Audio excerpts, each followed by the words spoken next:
Yeah, well, we're coming off our last preseason game against Fort Lauderdale. Unfortunately, we lost. So we're trying to address some of the issues that came in the game. Against Fort Lauderdale, we gave up a lot of goals, so we're training pretty hard today. Our session went a little longer than expected because Coach wasn't happy and we just weren't executing.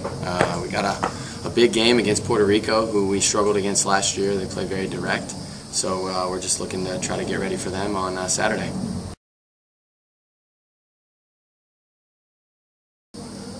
Yeah, preseason is tough.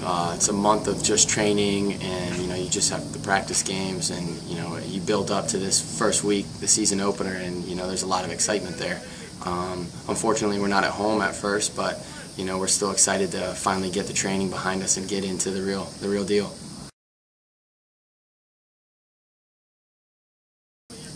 Yeah. There was disappointment losing the first round of the playoffs, but I think we finished the year on a very good run.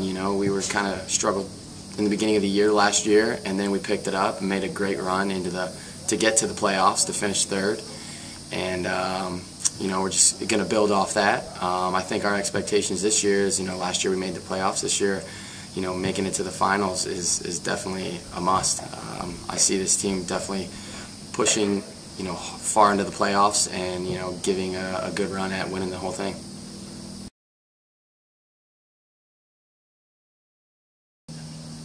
Yeah, it's always great to have a bunch of guys returning. That chemistry's there. Like I play in the back, so I have Dre and Frankie and Yamada.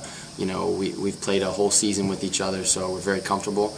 And then it's great to have the new guys that come in because they're there to help us with what we didn't have last year. And I think a lot of the guys that we brought in are filling up in those gaps very nicely. I think the team's coming along great, and I think we're ready to go.